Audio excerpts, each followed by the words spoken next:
Namaku Handi Maulana. Aku lahir di sebuah kampung kecil di pinggiran Serang, Banten. Anak kedua dari 3 bersaudara. Ayahku petani, ibuku jualan gorengan di depan rumah. Sejak kecil, hidup kami tak pernah mewah, tapi cukup untuk membuat kami terus bersyukur. Selepas SMA, aku tak punya banyak pilihan.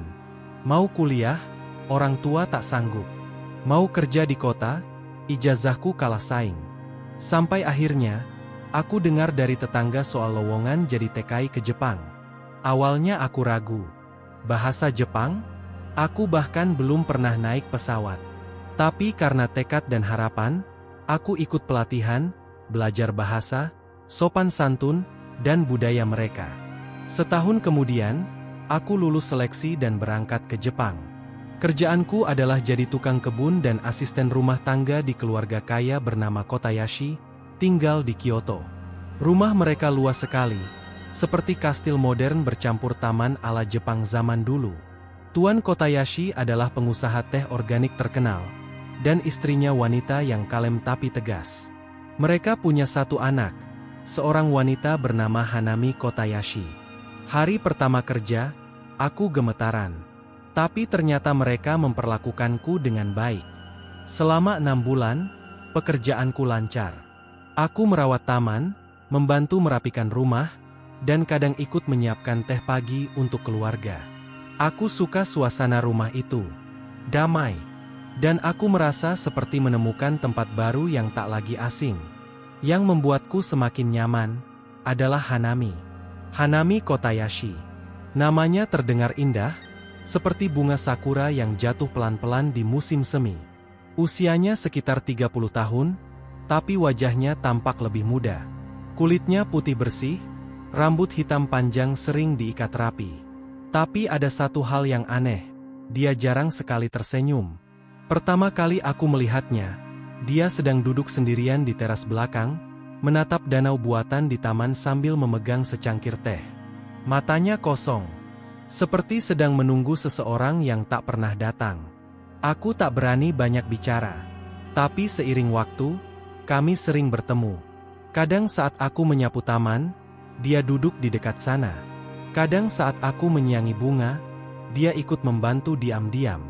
Satu hari, saat musim gugur mulai datang, dia tiba-tiba bicara padaku. "Handi, kamu suka musim gugur?" Tanyanya pelan. Aku gugup, tapi ku jawab jujur, belum pernah lihat sebelumnya. Di kampung saya, daunnya nggak berubah warna begini. Dia tersenyum, untuk pertama kalinya. Tapi senyumnya tipis, seperti senyum yang lama dikurung dan lupa cara keluar. Sejak hari itu, kami mulai banyak bicara. Bukan hal besar, tapi cukup membuat hatiku hangat. Tentang bunga, cuaca, teh hijau, dan masa lalu. Suatu sore, saat hujan rintik-rintik membasahi kaca jendela, dia cerita. Hanami pernah menikah, tapi bercerai 2 tahun lalu. Alasannya, karena ia divonis tak bisa punya anak. Di keluargaku, keturunan itu segalanya, katanya lirih.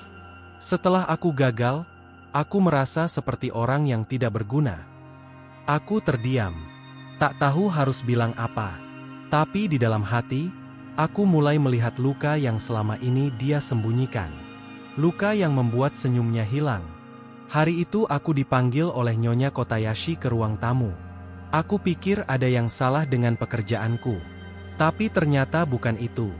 "Handi," katanya sambil menatapku tajam tapi lembut, "aku dan suamiku sudah melihat kerja kerasmu. Kamu jujur, sopan, dan bersih. Kami percaya padamu." Aku menunduk. "Terima kasih, Nyonya." Dia menyesap tehnya, lalu meletakkan cangkir perlahan. Lalu kalimat berikutnya seperti petir di siang bolong. "Aku ingin kamu membantu Hanami, mendapatkan keturunan." Aku ternganga. Kupikir aku salah dengar. Tapi wajahnya sangat serius. Hanami butuh harapan. Dia butuh seseorang yang bisa membuatnya merasa berharga lagi. Kami sudah mencoba banyak cara, tapi semua gagal. Kami tahu kamu orang baik. Aku bingung. Jantungku berdegup kencang. Maksud Nyonya saya tidak mengerti. Kalau kamu bersedia, kamu akan diberi tempat tinggal yang layak, upah tambahan, dan kamu bisa pulang kampung membawa kehormatan. Aku merasa seperti terlempar ke dunia lain. Ini bukan hal yang biasa. Bukan hal yang bisa kuterima begitu saja. Tapi juga bukan sesuatu yang mudah untuk kutolak. Apalagi melihat bagaimana Hanami berusaha tersenyum lagi sejak mengenalku. Malam itu aku tidak bisa tidur. Aku melihat langit Jepang dari jendela kamarku yang kecil. Dingin. Tapi pikiranku lebih dingin lagi. Aku tahu keputusan ini akan mengubah hidupku selamanya. Tawaran itu terus berputar-putar di benakku. Di satu sisi, aku hanya seorang TKI biasa. Tugasku menyapu taman, memangkas bunga, menyiram bonsai. Tapi di sisi lain, aku diminta menjadi bagian dari rencana hidup seseorang. Bukan sekadar kerja, tapi ikut andil dalam menciptakan kehidupan. Dan semua itu tanpa cinta, setidaknya pada awalnya. Pagi harinya, aku bertemu Hanami di taman seperti biasa. Dia duduk di bangku panjang, mengenakan kimono hangat. Matanya menatap jatuhnya daun maple merah yang mulai gugur. "Handi," katanya pelan, "kamu kelihatan lelah." Aku tersenyum kecil. "Banyak pikiran, Nona Hanami." Dia menoleh. "Tentang tawaran ibu." Jantungku tercekat. Aku tidak menyangka dia tahu. Tapi dari raut wajahnya, dia sudah lama mengetahuinya. Bahkan, mungkin dia yang memintanya. Aku tahu ini bukan hal mudah. Tapi aku tidak bisa lagi hidup dalam bayangan orang tuaku. Aku hanya ingin satu hal dalam hidupku, anak. Aku tercekat. Bukan karena permintaannya, tapi karena nadanya. Lembut, jujur, penuh luka. Kalimatnya seperti bisikan dari seseorang yang nyaris tenggelam dan butuh pegangan terakhir. Aku menunduk dalam. Kalau aku terima, bukan berarti aku anggap ini remeh. Hanami tersenyum. "Justru karena kamu tidak anggap remeh, aku ingin kamu yang melakukannya." Dan hari itu, aku tahu bahwa hidupku tak akan pernah sama lagi. 3 minggu setelah pembicaraan itu, aku pindah ke rumah kecil di belakang villa utama. Bukan karena aku dipecat, tapi karena Nyonya Kotayashi ingin semuanya tetap rahasia. Mereka bilang, kehormatan keluarga adalah segalanya. Hubungan kami harus tetap tersembunyi. Bahkan dari para pembantu lainnya. Hari-hari kami pun berubah. Aku dan Hanami mulai menghabiskan lebih banyak waktu bersama. Kami menanam bunga bersama, menyiapkan makan malam, menonton film Jepang klasik di ruang tamu kecil dengan lampu remang-remang. Kadang aku lupa kalau semua ini dimulai dari sebuah perjanjian. Hanami bukan orang yang mudah terbuka. Tapi sejak kami mulai dekat, dia bercerita banyak. Tentang masa kecilnya yang sepi, tentang suaminya dulu yang menceraikannya begitu tahu dia mandul, dan tentang rasa malu yang selalu menekan dadanya. "Kamu tahu, Handi," katanya sambil menatap cahaya lampu gantung, "aku dulu pernah berpikir untuk mengakhiri hidupku. Tapi entah kenapa, waktu pertama kali kamu bilang, 'Selamat pagi,' dengan logat lucumu, aku merasa masih ada harapan." Aku terdiam. Tak tahu harus bilang apa. Tapi di dalam hati, aku mulai merasa, ada rasa yang tumbuh. Bukan karena kewajiban, tapi karena aku benar-benar melihat dia sebagai wanita yang berhak bahagia. Kami memang tidak menyentuh batas-batas syariat. Semuanya dilakukan dengan proses medis, dibantu oleh klinik spesialis yang disewa keluarga Kotayashi. Tapi tetap saja, kedekatan itu membawaku pada perasaan yang tidak bisa lagi kusebut biasa. Dan disinilah konflik mulai muncul. Suatu malam, saat aku kembali ke villa utama untuk mengambil peralatan taman, aku tanpa sengaja mendengar percakapan panas dari ruang tamu. "Dia hanya pekerja. Kenapa harus dia?" Suara Tuan Kotayashi menggema. "Hanami yang memilihnya, dan aku percaya Handi," jawab istrinya tegas. "Bagaimana nanti kalau masyarakat tahu? Bagaimana kalau saham kita jatuh karena skandal ini?" Aku berdiri membeku di balik tembok kayu. Telingaku panas. Hatiku berguncang. Rupanya selama ini mereka tidak sepakat. Dan keberadaanku di tengah-tengah itu mulai menjadi duri. Keesokan harinya, Hanami tampak murung. Ia tidak bicara sepatah kata pun sepanjang hari. Saat aku bertanya, dia hanya menunduk. Mereka mulai curiga. Ayahku ingin kamu dikirim pulang ke Indonesia. Katanya, kamu sudah tidak dibutuhkan. Kepalaku berdenyut. Bukan karena takut kehilangan pekerjaan, tapi karena aku belum siap kehilangan Hanami. Mereka tidak mengerti, katanya. Bagiku, kamu bukan sekadar bagian dari rencana. Kamu bagian dari hidupku. Aku ingin memeluknya saat itu juga. Tapi aku tahu, itu tidak pantas. Kami bukan pasangan. Kami hanya dua orang yang tersesat di tengah dunia yang menuntut terlalu banyak. Dan pada malam itu juga, aku menerima surat pemutusan kontrak kerja. Aku harus pergi dalam 2 minggu. Hanami menangis di kamarnya. Aku berdiri di depan pintunya, tak mampu berbuat apa-apa. Tapi dalam hati aku bersumpah, aku tidak akan pergi tanpa memperjuangkannya. Hari-hariku mendadak berubah. Seisi rumah terasa dingin dan asing. Para pelayan lain yang dulunya ramah, kini menatapku dengan pandangan curiga. Aku tahu, berita tentang pemecatanku sudah menyebar. Tapi bukan itu yang menyakitkan. Yang membuatku sesak adalah melihat Hanami menghindariku. Ia mengurung diri di kamar. Tidak ke taman, tidak ke ruang makan, bahkan tidak menyentuh alat lukis kesayangannya. Aku tahu Hanami sedang dihukum secara halus oleh keluarganya. Suatu malam, aku memberanikan diri menulis surat dan menyelipkannya di bawah pintu kamarnya. Hanami, aku tidak tahu harus bagaimana. Tapi satu yang pasti, aku datang ke rumah ini sebagai pekerja, tapi aku akan pergi sebagai laki-laki yang jatuh cinta. Jika kamu butuh aku tidak akan pergi jauh. Handi. Keesokan harinya, saat aku sedang membersihkan kolam koi untuk terakhir kalinya, Hanami muncul. Wajahnya pucat, tapi matanya menyala dengan tekad. Aku tidak akan membiarkanmu pergi begitu saja, katanya pelan. Aku mematung. Bahkan tangan yang memegang saringan ikan pun bergetar. Kita harus lakukan ini. Bukan demi mereka, tapi demi kita. Demi bayi yang belum tentu bisa datang, tapi layak diperjuangkan. Dan saat itu, untuk pertama kalinya, kami berpegangan tangan. 2 hari sebelum aku seharusnya pulang ke Indonesia, Hanami melakukan hal gila. Ia keluar dari rumah utama dengan koper kecil dan membawa dokumen penting. Ia datang ke pondokku di belakang taman, mengetuk pintu sambil mengenakan mantel tebal dan syal panjang. Aku sudah pesan mobil. Kita pergi sekarang. Aku terperangah. Kemana? Ke klinik. Kita lanjutkan prosedur yang sudah tertunda. Aku sudah pikirkan semuanya. Aku tahu ini risiko besar. Jika orang tuanya tahu, namaku bisa masuk daftar hitam imigrasi. Tapi Hanami tak peduli. Ia sudah terlalu lama dikendalikan, disetir oleh ekspektasi dan nama keluarga. Kami pergi malam itu juga, menembus salju dan jalanan kota yang sepi.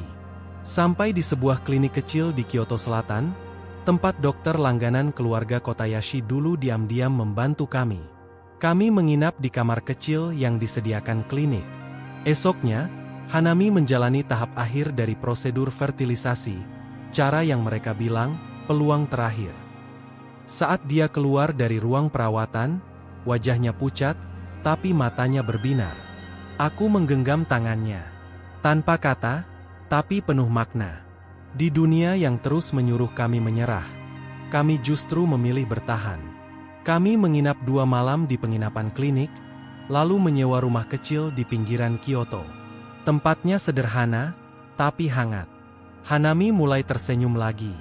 Ia memasak, menyiram bunga, dan mendengarkan lagu-lagu Jepang lama yang ia putar dari radio tua. Di saat seperti itu, aku merasa, aku bukan TKI. Aku bukan pekerja. Aku hanya seorang laki-laki yang sedang membangun hidup baru dengan wanita yang ia cintai. Tapi masa tenang itu tak lama. 3 minggu kemudian, Hanami muntah-muntah setiap pagi. Awalnya kami pikir karena cuaca, Tapi diam-diam ia membeli test pack dan memeriksanya sendiri. Dan pagi itu, saat aku sedang membuatkan teh, Hanami memelukku dari belakang. Tubuhnya gemetar. "Handi, 2 garis." Aku membalik badan. Menatapnya. Mataku panas. Aku tak tahu harus berkata apa. "Benarkah?" Ia mengangguk sambil meneteskan air mata. "Kamu akan jadi ayah." Kami menangis berdua. Dalam rumah kecil itu, dalam keheningan musim dingin Jepang, kami berdua tahu bahwa cinta kami telah diberi hadiah paling indah. Tapi kebahagiaan itu hanya sesaat. Keluarga Kotayashi akhirnya mengetahui keberadaan kami. Dan saat kami pulang ke rumah untuk bicara baik-baik, kami tak diizinkan masuk. Di depan gerbang rumah besar itu, kami berdiri berdua. Aku membawa koper kecil berisi pakaian, Hanami menggenggam hasil pemeriksaan dokter. Tapi yang menyambut kami hanya penjaga rumah. "Tuan Kotayashi tidak ingin bertemu siapapun," katanya datar. "Aku ini anaknya," teriak Hanami. Penjaga itu menunduk. "Maaf, Nona Hanami. Saya hanya menjalankan perintah."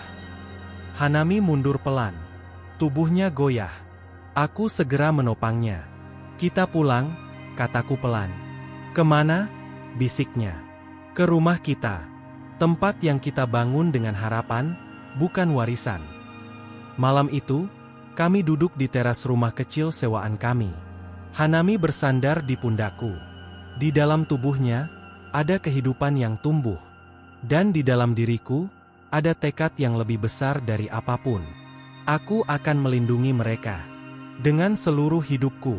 Meski dunia menolak kami. Meski nama kami dicoret dari silsilah keluarga. Aku tidak akan menyerah. Karena untuk pertama kalinya dalam hidupku, aku tahu apa arti menjadi seorang pria. Hari-hari setelah itu adalah ujian yang tak pernah terbayangkan. Kami tinggal di rumah kontrakan kecil berdebu di pinggiran Kyoto. Tidak ada lagi pemanas ruangan mewah.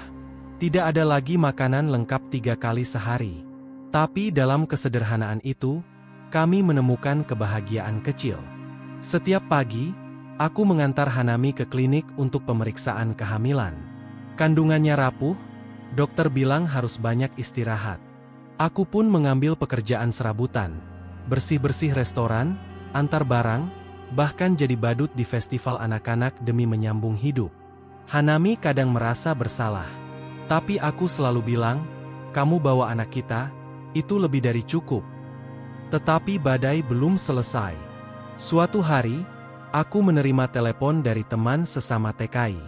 Ia bilang, visa kerjaku tak diperpanjang. Karena pemutusan kontrak sepihak dan tidak adanya sponsor baru, aku harus pulang ke Indonesia dalam waktu 14 hari. Hatiku nyaris roboh. Bagaimana aku bisa tinggalkan Hanami yang sedang hamil? Bagaimana dengan anak kami? Aku bukan hanya akan kehilangan pekerjaan, aku bisa kehilangan semuanya. Malam itu, aku duduk sendiri di tangga rumah. Hanami keluar dengan mengenakan sweater tebal dan selimut. "Handi, kamu gemetar." Aku menunduk. Aku harus pulang. 2 minggu lagi. Mereka tidak kasih waktu lebih. Hanami menggenggam tanganku erat. "Kalau kamu pergi, aku ikut."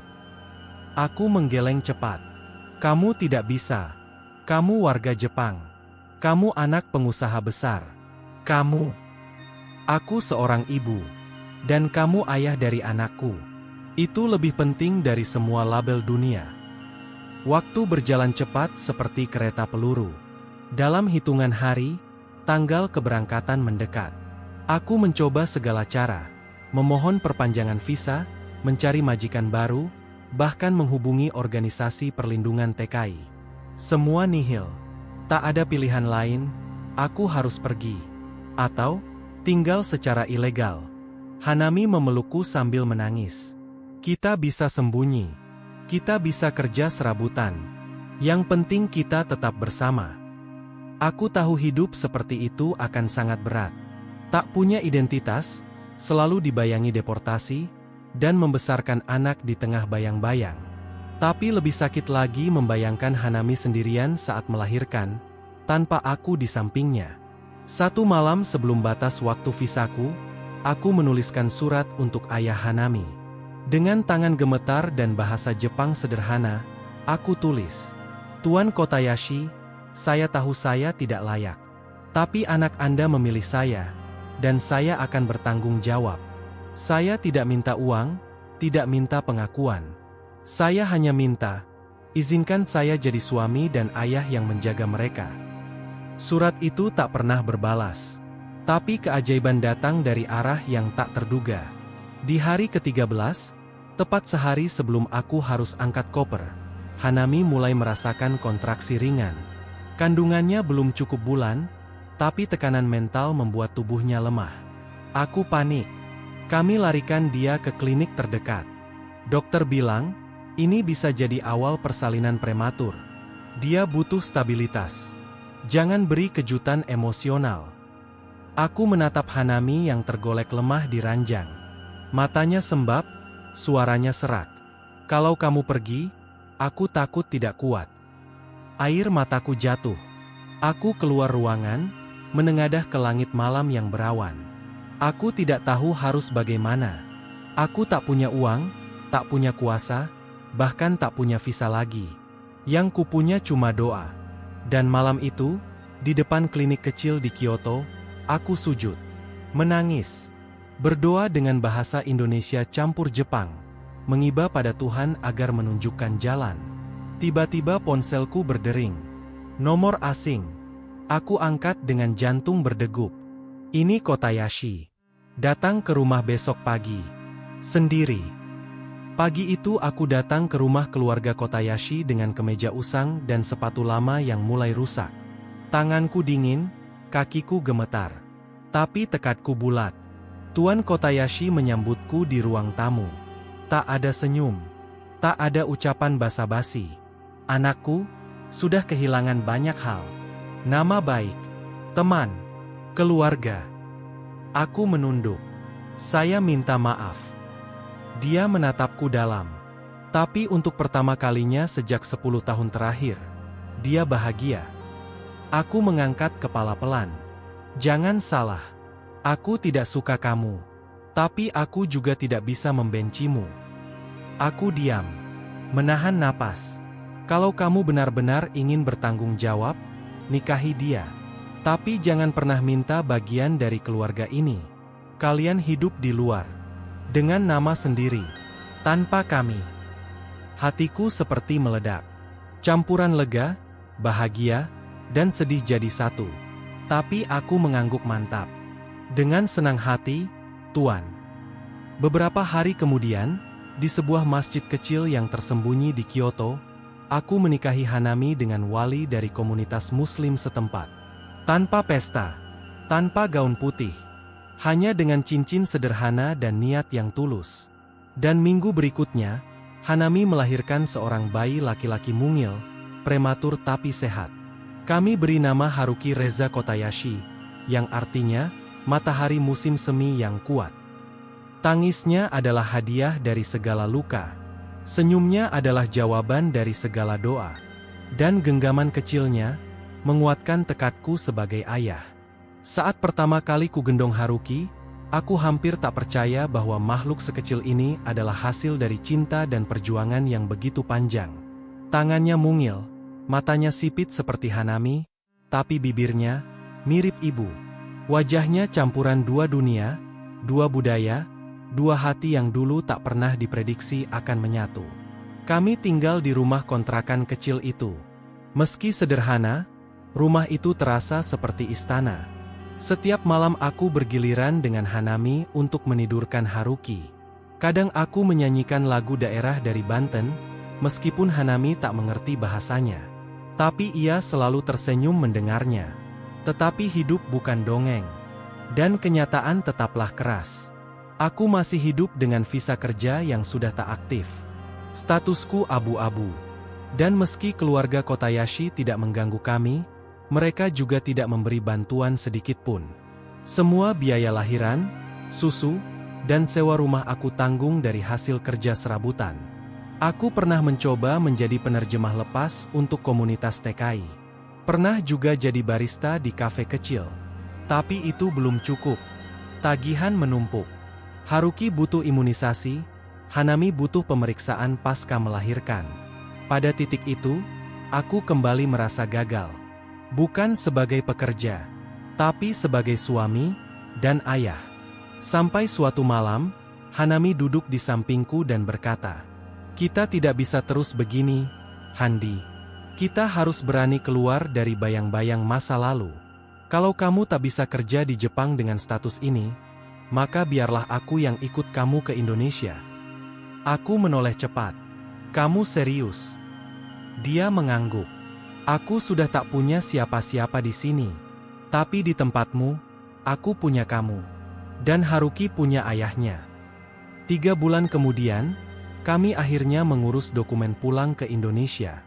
Dengan bantuan komunitas Muslim dan seorang relawan hukum, aku menyerahkan diri ke imigrasi dan mengikuti prosedur deportasi secara damai.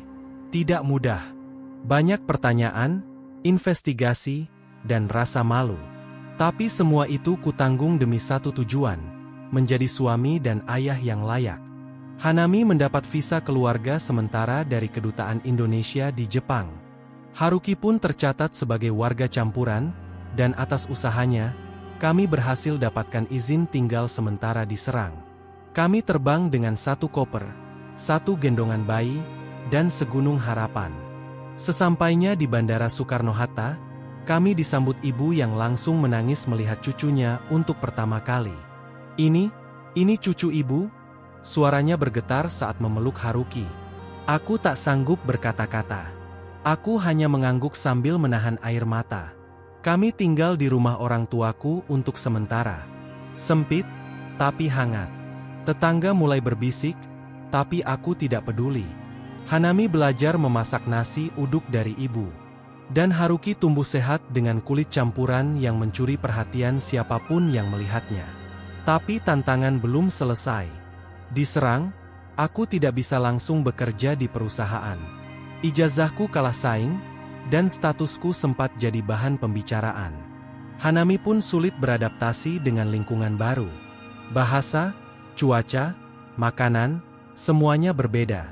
Tapi yang paling berat adalah rasa asing yang terus-menerus menempel padanya. Aku pernah menemukan Hanami duduk sendiri di dapur, memeluk Haruki sambil menangis diam-diam. Aku tidak ingin Haruki tumbuh merasa tidak diterima, hanya karena ibunya berbeda, bisiknya. Aku genggam tangannya. Kita akan bangun sesuatu.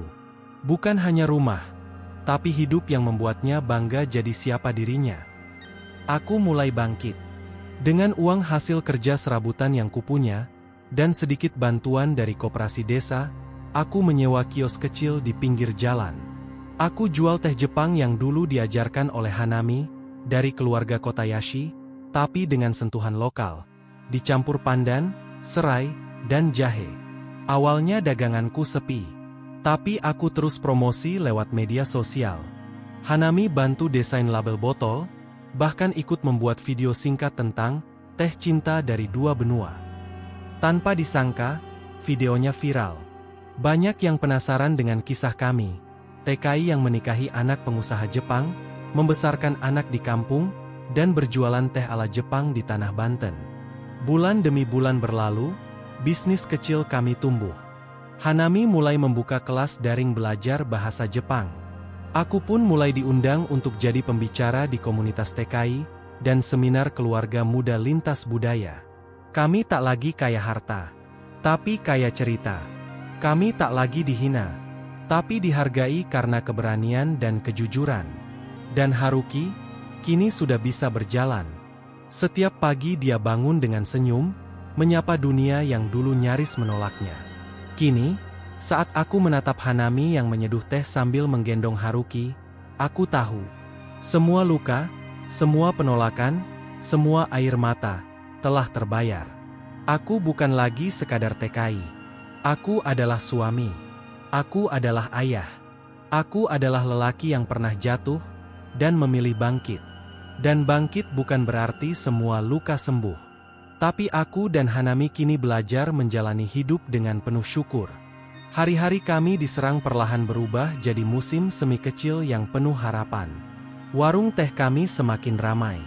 Haruki tumbuh lincah, menyebutkan Mama dan Papa dengan aksen yang lucu. Hanami semakin fasih bahasa Indonesia. Ia kini mengenakan kebaya saat ada acara desa, dan ikut arisan ibu-ibu meskipun terkadang masih kikuk. Malam hari adalah waktu terbaikku. Setelah semua tidur, aku duduk di depan rumah menatap langit. Tak ada lampu kota, hanya bintang, angin malam, dan suara jangkrik. Kadang aku berpikir, bagaimana bisa hidupku berubah sejauh ini? Dulu aku hanya anak kampung yang suka menonton anime di warung. Kini, aku jadi suami dari wanita Jepang, ayah dari anak yang kutemui dalam doa-doa panjang, dan pemilik warung teh yang tak pernah kubayangkan. Tetapi kehidupan selalu memberi kejutan. Suatu sore, saat aku sedang membersihkan halaman, sebuah mobil mewah berhenti di depan rumah. Warnanya hitam mengilap. Platnya bukan dari Banten. Aku tahu betul mobil seperti itu. Mobil keluarga Kotayashi. Dari dalam mobil itu turun seorang lelaki berusia lanjut. Wajahnya masih tampak tegas, walau rambutnya mulai memutih. Ia mengenakan setelan jas abu-abu dan kacamata tipis di ujung hidung. Tuan Kotayashi. Aku menelan ludah. Tak menyangka akan bertemu lagi dengannya setelah semua yang terjadi. "Izinkan saya masuk," katanya datar. Aku mengangguk, mempersilakan. Hanami yang sedang menyusui Haruki nyaris menjatuhkan gelas saat melihat siapa yang datang. "Oto-usan?" Tuan Kotayashi menatap cucunya dalam gendongan Hanami. Suasana hening. Hanya suara angin dan detak jantungku yang terasa. Ia duduk, mengambil napas dalam-dalam, lalu berkata, "Maaf, aku sudah terlalu lama membiarkan harga diri mengalahkan rasa sayang." Kami diam. Tak tahu harus menanggapi dengan air mata, marah, atau syukur. Waktu aku melihat berita tentang usaha kalian viral, aku melihat senyum Hanami di video itu. Senyum yang sudah lama hilang. Dan aku melihat Haruki. Darah dagingku, meski lahir bukan dari rencana keluarga. Ia berhenti sejenak. "Kalian tidak pernah minta apapun. Tidak harta, tidak nama. Tapi kalian memberi kami sesuatu yang tidak bisa dibeli, warisan hati." Tiba-tiba, ia membuka map yang dibawanya. Di dalamnya ada surat. "Aku ingin mengesahkan pernikahan kalian secara hukum Jepang, dan membuat Haruki tercatat sebagai cucu resmi keluarga Kotayashi. Bukan karena formalitas, tapi karena sekarang aku sadar, keluarga bukan tentang darah saja, tapi tentang siapa yang bertahan ketika dunia tak berpihak." Hanami meneteskan air mata. Aku meremas tangannya. Hari itu, bukan hanya pintu rumah kami yang terbuka, tapi juga pintu hati yang lama tertutup. Beberapa bulan kemudian, kami diundang ke Jepang. Bukan sebagai buruh, tapi sebagai keluarga. Kedutaan Jepang memfasilitasi pengurusan dokumen. Kami kembali bukan untuk bekerja, tapi menghadiri acara perkenalan Haruki di hadapan kerabat keluarga besar Kotayashi. Tentu tidak semua setuju, tapi tak satu pun yang bisa membantah bahwa Haruki membawa cahaya baru dalam keluarga yang hampir terpecah.